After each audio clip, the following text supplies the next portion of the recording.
Praise be Jesus Christ, now and forever.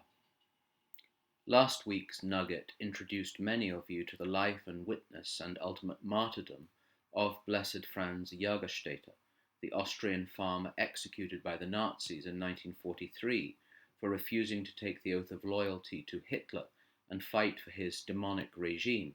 We talked of the importance and the power of words. Christ, let your yes be yes and your no be no. To conclude this 2-week reflection on Blessed Franz, I want to think about the words of Christ in Luke's Gospel, chapter 8, verse 17. Jesus tells us, his followers, "For nothing is hidden which will not be revealed, nor anything hidden that will not be known and come to light." Those words are, of course, a warning to us all, a clear reminder of the need for authenticity, integrity, and because we're all sinners in need of God's mercy, repentance and forgiveness. Certainly it's a call to humility and self-awareness. However, it's also a beautiful reminder and a word of encouragement for all who follow Christ that fidelity and humble commitment to be a disciple will one day bear much fruit. It will be revealed and come to light. This is precisely where the actions of Blessed Franz Jagerstatter are so important.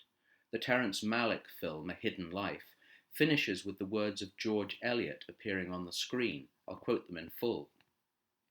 "For the growing good of the world is partly dependent on unhistoric acts, and that things are not so ill with you and me as they might have been is half owing to the number who lived faithfully a hidden life and rest in unvisited tombs." Franz Jagerstatter was a farmer in a small Austrian village. He was unknown, and his refusal to betray his faith, leading to his execution by the guillotine, was at that time known only to a few people. Throughout the film, people tell Franz, as they did in reality, that his act would be unknown. No one would gain anything from it. That was the same seductive voice in the garden that whispered into the ear of our first parents, "Who will know?" His act was unhistoric at the time, but it was heroic. In time, his hidden life was revealed and came to light. And as I said last week, the heroism of his wife Franziska, who had to bear the hostility of her neighbours, who were, by the way, faithful Catholics. Franz is now beatified by the Church, just one miracle away from being declared a saint of the Church. The film takes its title from those lines of Eliot, because his life and act was essentially hidden, but not now. The very fact that most of the people in his village lacked the courage to do what he did and persecuted his family for what he did should give us pause for thought.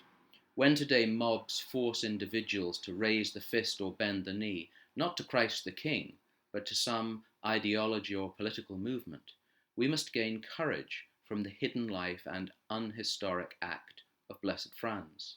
Standing out from the crowd is a lonely place to be, and life was much easier for the rest of the village by keeping silence or actively cooperating with evil.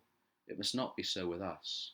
Can we doubt that things are not so evil with you and me as they might have been, because of the enclosed monks and nuns who are living hidden lives praying for the world? Many, even practicing Catholics, talk of the monastic vocation as a waste of life. What do? Why aren't they out helping the poor or the sick? If they disappear, we will soon find out what they do and have done for our world. Franz Jagerstatter's hidden life and witness is now an object of veneration and admiration. It has come to light and been revealed. May he help us to be as faithful, even if hidden.